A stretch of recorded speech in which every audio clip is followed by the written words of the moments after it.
Welcome to this episode of Unraveling Adoption, an intentional space to delve into adoption's complexities together. I am Beth Syverson. I'm an adoptive mom of a caring and resourceful 20-year-old son, Joey. I'm walking beside him while working on my own personal growth and healing. I'm also a certified coach helping primarily adoptive parents. Joey and I are committed to helping anyone impacted by adoption, and we want to help the general public understand adoption's complexities better too. So today's guest will introduce you to an aspect of adoption I'm going to bet that you hadn't heard of before. Kâlánguak Absalonsen is an adopted person living in Denmark. Her Danish adoptive parents adopted her from Greenland, where she now realizes was part of a colonization effort of Inuit people, the same Inuit that live in Alaska and Canada. She will help us understand these wider systems of oppression that affect adoption and help us understand how it affects people on an individual level. So welcome to Unraveling Adoption, Kâlánguak. I've never known anyone from Denmark or Greenland before you, so it's so nice to know you. Thank you so much for being here. Thank you. Well, before you get into your adoption story, I wonder if you would indulge us a little bit and give us a quick history lesson so we can kind of know where we're at with this relationship between Denmark and Greenland and the Inuit people. Would you be willing to do that for us? Yeah, I would like to do that. Thank you. In 1954, the Danish Prime Minister, Hans Hedtoft, addressed the UN and the Greenlandic government, stating that Greenland would now become a part of Denmark. During this same period, the UN worked to dismantle colonial powers around the world. Greenland became a county in Denmark, and during this time, the process of Danification began in Greenland. We, the Greenlanders, we were to be assimilated and think and speak in Danish. All of this was done to assert Denmark's right over Greenland to the rest of the world. We had a tremendous impact back then, and we continue to suffer from it today. So it's a very short history of it. Yeah, you could probably talk about it for weeks and weeks. It's very complicated, it sounds like. But it sounds like Denmark just said, oh, okay, this is mine now. It sounds very grabby. Yeah, from one day to another, we just come a part of Denmark. And the Prime Minister, Hans Hedtoft, said, okay, the Greenlanders look like the Danish people. They're white too, and they speak the language too. So we have to learn the Danish language and have to learn the Danish way of living. Yeah. Wow. But okay, so tell me, in Greenland, there are tall white people like there are in Denmark. But when I look at you, you look indigenous to me. Yes. So are they ignoring the indigenous people? Absolutely. Yeah. Okay. Yeah, we are indigenous. They just said we look like them. Oh, so they're just saying, oh, no, you look like us and you're going to speak like us and you are Danish now. Just forget all about the indigenous stuff. Yeah. Wow. And our rights. Yeah. Oh my gosh, it's so terrible. And I imagine the Greenland people didn't have armies or weren't able to fight. And it seems like it's a small population there. I mean, did they have a chance at all? No, we didn't. No, they didn't have a chance. Yeah. No, they didn't have any chance. But we have been colonized for 300 years. But before that? Yeah, before that. But from 1954, it was really the change the way, because we call it Danification. Okay. Yeah. Wow, that's pretty heavy. And you were adopted by Danish parents. So how old were you when you were adopted? I lived with my first parents in Sisimiut the first 3 years of my life. Okay. I have a normal life like other Greenland Inuit people. And then my father passed away. And in that time, the Danish government said if any poor people or lonely women that live alone by their children, we can take care of them. So we can adopt them. Yeah.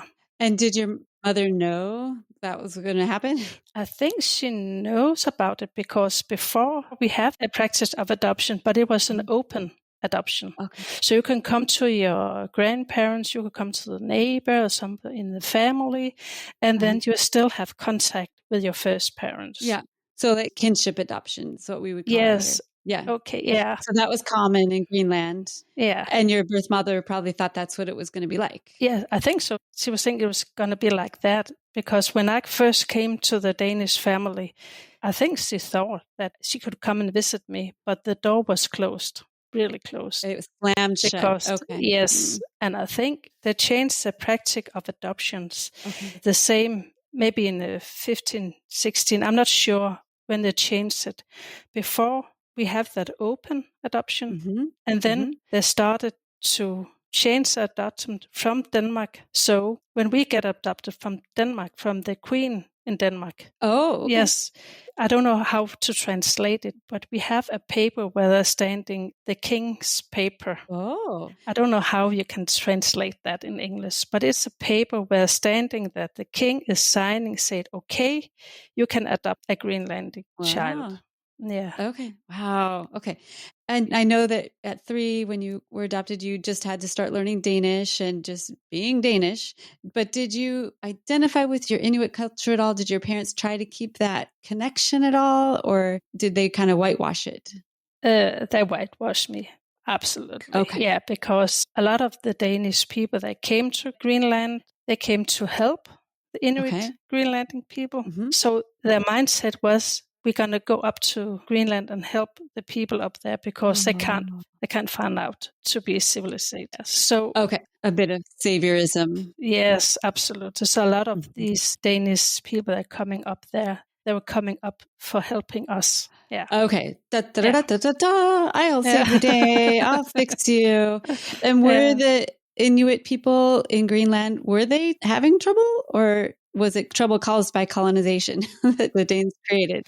I don't think so. We have any problems before they came, really. We have a functional system about the adoption, about how we live, more like indigenous people. We live with the nature. Sure. We have a more kindly humanity for each other. For example, if you got a child, you don't raise them up. You look at them and see what kind of possibility have that child. But more here in Denmark, then you have to learn to be a kid and learn to grow up from the Danish system. So it's a huge difference to raise kids up. Yeah, from what I know about Scandinavia, it's very controlled, a controlled society. It seems like there are a lot of good things about it, but I bet it would kind of squash any kind of individuality or differences. Is that correct? Yeah, I think the northern countries of Denmark, Norway, Sweden, they look at them as the good educated people here in Europe. Yeah, education is huge. Yeah, absolutely. So we know how to have a family. We know how to live our life, and we are helping. We are helping other people around the world. Yeah. Yeah. And how did that feel on the receiving end? How did that feel as a child and growing up in Denmark? How did that feel to you? What did that do to you? I have really suffered. I have found out. I really suffered as a kid because I really tried hard to become a Danish society. And I did everything I could do. But some place I couldn't be myself because there was something else. But I didn't know what that something else was. Yeah. First when I became older, like 4 years ago, because here in Denmark, we are really discriminated Inuit Greenlanders people. So when you see television or you hear in the radio, when you grow up, you always heard about the social problems. So you have really learned, you've been raised up to be a Greenlander Inuit here in Denmark. They have social problems. By drinking, not going to work, and not to have a work for a very long time. And that's really a narrative. I have found out that as a grown up now today, because we are not the social. I think a lot of people say we have a lot of social problems. But we got social problems. We aren't. But we became it because we are not allowed to be in us. And if they're looking at me, they can see I'm not Danish. Because I'm brown and have black hair and brown eyes. Then I think that I have social problems. So there's a lot of judgment and assuming a lot of things. Yeah, absolutely. We have that kind of issue here regarding the way Native Americans are treated here.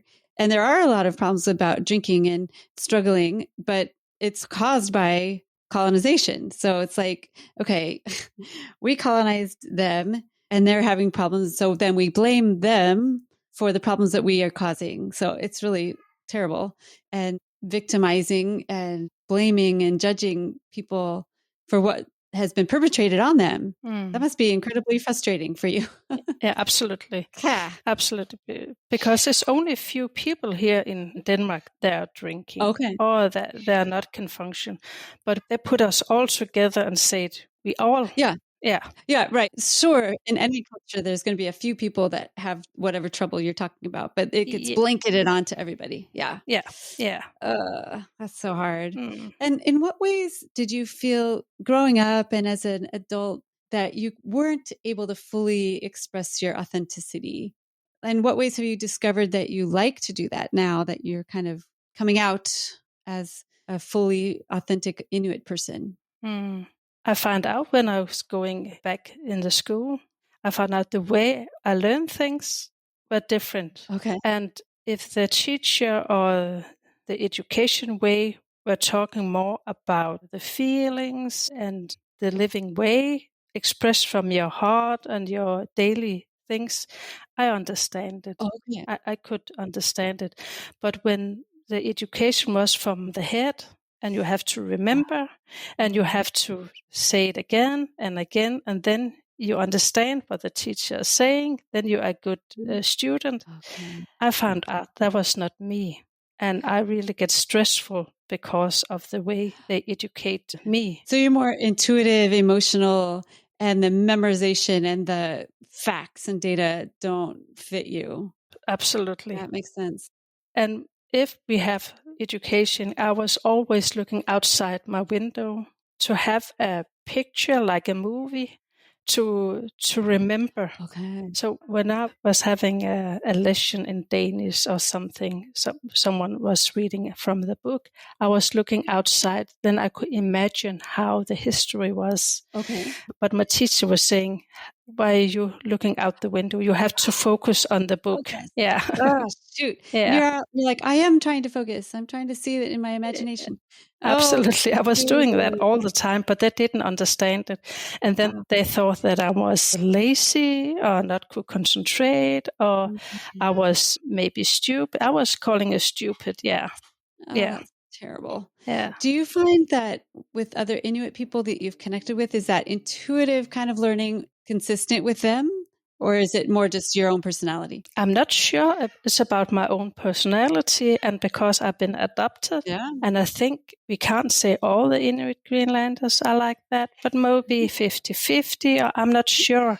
But I think most of us are more intuitive, but some of them, they are doing well in the class, in the room. Yeah. But I can imagine in Denmark, I'm just imagining kind of my stereotypes of Denmark and the education system there, that your style of learning did not mesh and that they blamed you. And that must have really been troubling. Did you end up going to college or having a career, or what did you end up doing with your life? I was just quitting school when I've gone there for 10 years. Yeah, I just quit. Okay. And the fun of it is my adoptive mom, she was really struggling with me because my adoptive father, he was a teacher. Oh, no. So they were really struggling with me because I couldn't read, I couldn't math, I couldn't do anything. The only thing I could, it was gym and run and have fun. Okay. Yeah.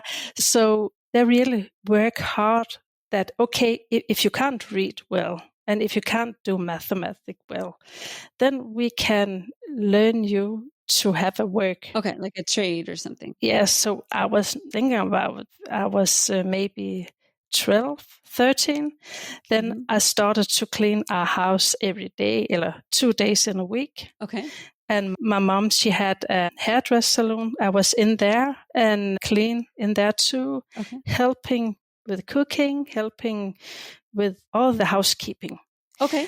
Because they were thinking, if they learn me that, they have done something good. Sure. Is that what you ended up doing? Yeah. Nice. So when I finished at school, I was thinking, okay, I can clean houses. I can take care of kids. Mm-hmm. That was what I learned. So I moved to Norway, and I have my first job as a au pair girl in a Norwegian family. Oh, like an au pair? Like a nanny? Like a nanny, yeah. Okay. Yeah. Oh, nice. Okay. And did that make you happy? Was that a fulfilling life? I was good at it. So in the start, I was, yes, I can do that. And I could help another people. That's what I have grown up with, to help other, not myself, but help other. But I was really old before I found out that I couldn't take an education. I was maybe 26 before I found out that I couldn't read a book. Oh, okay. Yeah. Did you have a learning disability? Yes, I had. Yeah. Oh. So you weren't stupid at all? You had some I wasn't. Difference in learning? Yeah. Wow. Not at all. Wow. I was not stupid. I was grown up to be a stupid. Yeah. They told me that I was so stupid, but I wasn't. No, not at all. It's evident just on talking to you for 30 seconds that you're not stupid. So how are you making meaning out of all of this? Your struggles in your childhood and your adoption and colonization. What are you doing to make sense of any of it? It was first year for 2019. Okay. I saw myself as a Danish girl, live here in Copenhagen with white hair and blue eyes. And I didn't have any contact with other Inuit Greenlanders here in Copenhagen too. Okay. So I just find out that something in me that I have held inside of me. And then I start to Facebook blog, where I was just first talking about blogging about how it is to be a Greenlander Inuit here in Denmark. I've read a bit of your blog. It's wonderful and sad, but really beautiful writing. Yeah, thank you. And it was just all the feeling that I have kept inside, because I couldn't talk to anybody of it, because I didn't have anyone to talk about it. Then I start to blog. And in the start, there was silence. And then my Danish friends, they react on it. And then other Inuit Greenlander here in Denmark, they react. And then I find out, wow, I have a voice here to talk about the discrimination. And sometimes I'm just reading, I'm adopted too, but it was not so necessary, that history. It's only because the wrongness of me was that I was an Inuit Greenlander here in Denmark. Right. And then there came, wow, I've been adopted too. There's something here I haven't have so much focus on. And what's that? So then I start to blog, okay, I'm adoptive. I lost my culture. I lost my parents, my first parents. I have no contact to Greenland. I don't know what kind of country it is, but I have a feeling that I'm connected to it. And in my imagination, I could feel it so hard, really.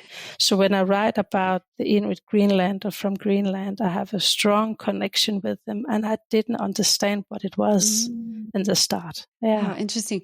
And you still haven't gone back to Greenland to visit? Or only once. I was back before the COVID. Okay. To reconnect with people or just to visit? To reconnect with people, because I was up there to make a podcast where we had to find out what was going on before I got adopted, because I was nearly 4 years old when I came to Denmark. So I have lived a life before that. Yeah. I was 3 years when I came to my Danish family in Greenland. Yeah, you're a real person at that point. Yeah, you would have spoken the language and been a little person. Yeah, absolutely. So were you able to meet your birth mom on that trip? No, because she died when I was young. Oh, I'm so sorry. Yeah, it's okay. So I was only 19, and that age I was in conflict with myself to have a connection with my first mom and Greenland, and I was living in Norway at that time. Oh, okay. So it was not easy for me to have a connection, because I still have my adoptive family, and we didn't talk about my parents or my first parents. And your adoptive parents, are they still around? Are they supportive of this new awakening in you, or no? No, they aren't. What you call that when you're not adopted anymore? What kind of words is that? Well, there's estranged, or they unadopted you, really? I signed under a paper that you are not my parents anymore. Oh, you signed, okay, you emancipated yourself. Yeah.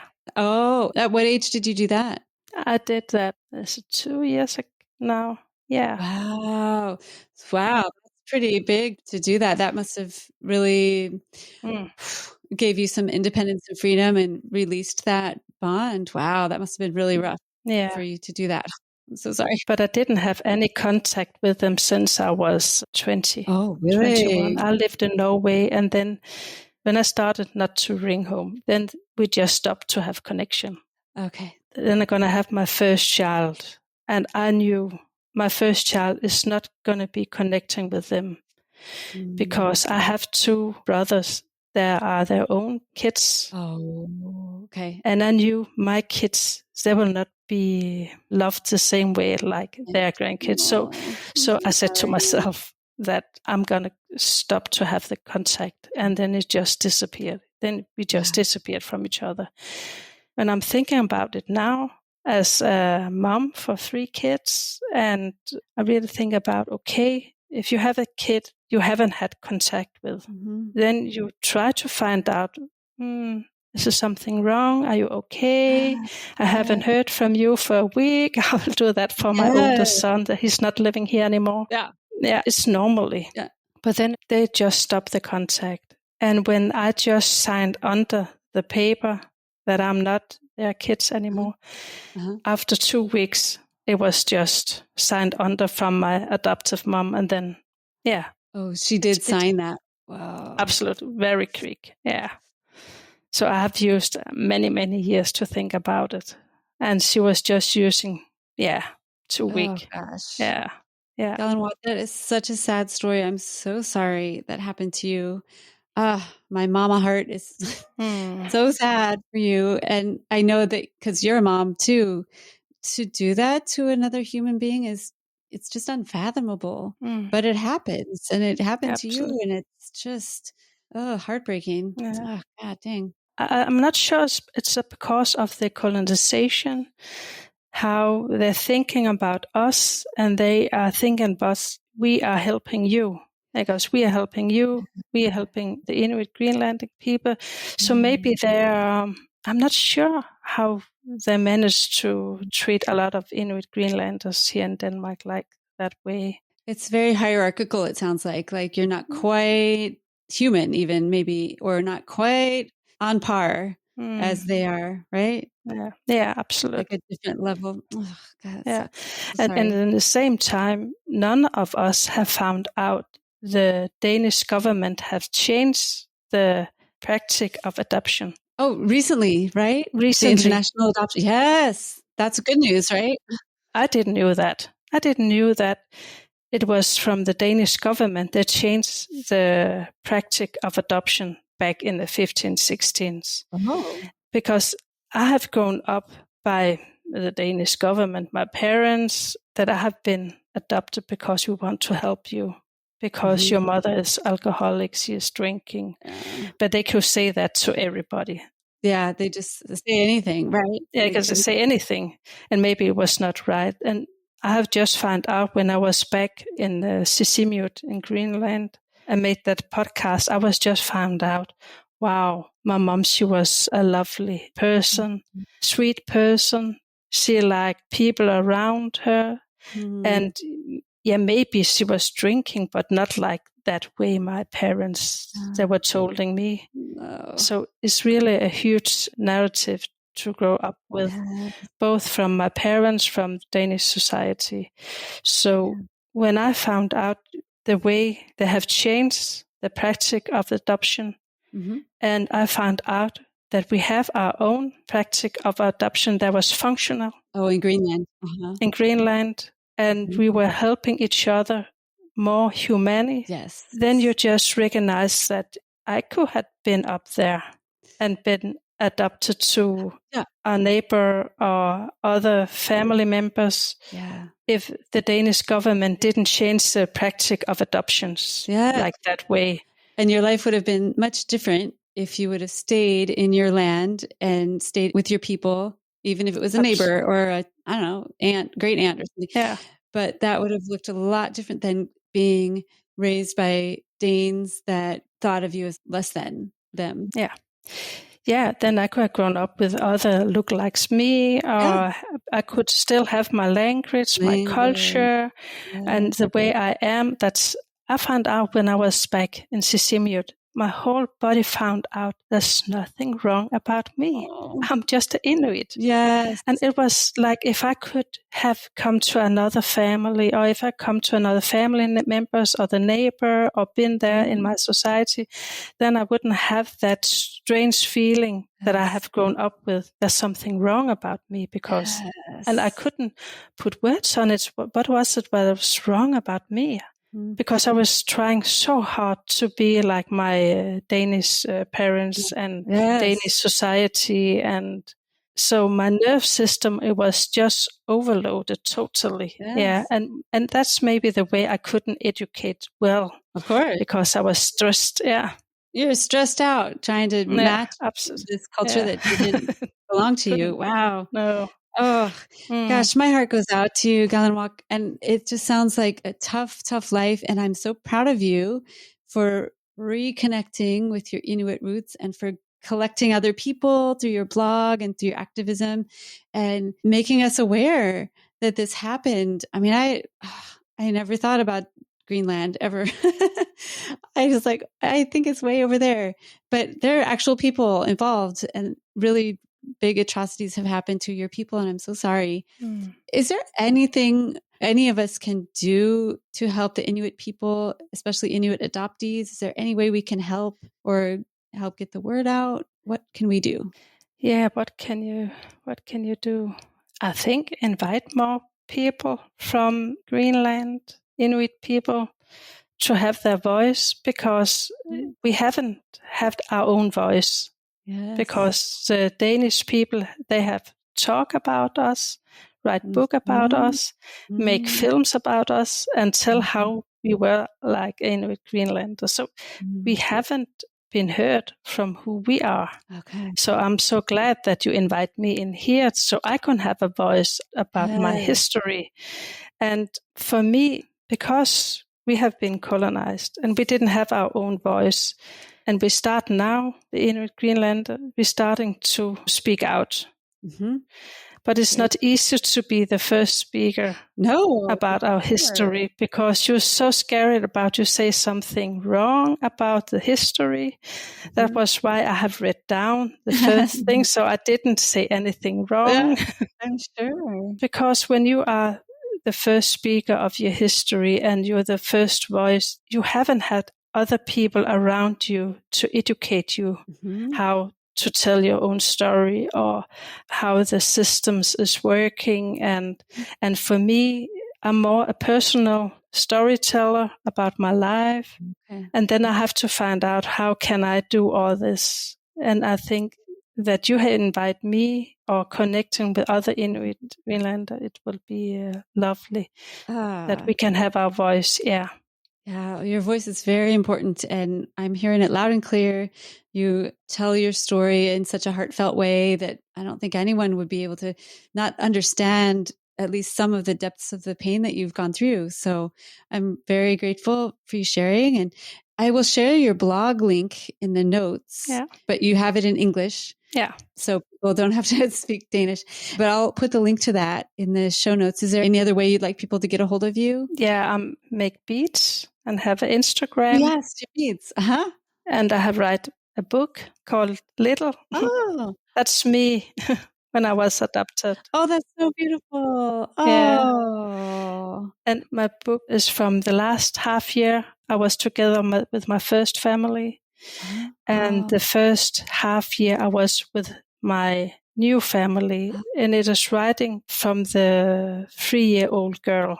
Wow. Is it a memoir or a children's book? Yeah, it's a memoir. Okay. Is it in English or Danish or both? It's in Danish, yeah. Okay. Well, you never know. There might be some Danes listening. Maybe somebody can translate. Maybe it's coming out in English too. I hope so, because I think a lot of people will love to read it. Yeah. Ah, nice. Because it's the kids too that are speaking, not the grown-up, thinking how it is to be adopted like a 3 years old. So powerful. It's from the child's perspective, and there are no judgment. The kids are just find out, pure, and take one step of another and have a reaction, and then come back again, and then live, and then react again. And yeah. Oh, that sounds beautiful.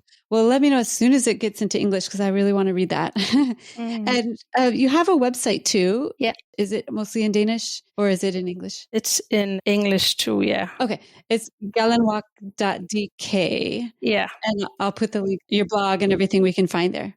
Okay. Yeah, blog and the book and the beads and yeah. Yes, the beads are lovely. I'm going to go get some myself. Thank you. And is there anything else you'd like to say that I didn't ask you about? I think the hardest part of it is you have to educate yourself and to find out who you are, like a person, like adoptive. And I just realized that we have a lot of minorities here in Denmark, but they have their family they can go back to. But we don't have our family. The adoptees don't. Yeah, so people immigrate to Denmark from wherever, but they're together with their family. They're together. Yeah, we have only ourselves. Yes. And when I'm thinking about that, I'm thinking how strong we are because we have survived. Definitely. And still live and still create and still talking about our history. And I think that we are really strong people that can survive and still survive. And we're still working hard to have a voice here in Denmark. Yes. I admire any adoptee that's able to just put one foot in front of the other and keep going. Yeah. I can't imagine the level of pain that you deal with on the daily, and you still have a smile on your face when you're talking to me. Yeah. So I'm so proud of you and so grateful to know you. And I will be following your story, and please let me know if there's any way we can help you and your culture and adoptees in your neck of the woods. So I am so grateful. Thank you so much for being on the show. Thank you. So listeners, go check out Kâlánguak's website. And while you're online, go check out Unraveling Adoption's website. We have so many resources for everyone in the adoption constellation and allies who are interested in learning more. And I wanted to remind you that our new book is coming out soon. It's called Adoption and Suicidality, and it will be launched on August 12th, 2024. If you're listening to this before that day, hop on into our book launch team and help us spread the word. And share this episode. Let's keep spreading the word about this podcast so other people can hear these important adoptee voices. We really highlight people of color, Indigenous people like Kâlánguak, LGBTQ people, and the male adoptee voice, which we don't often hear in the adoption space. So help us spread the word, share the podcast episodes that you enjoy, and rate and review us on Apple or Spotify. Thank you very much for listening, everyone. Kâlánguak and I want you all to stay safe.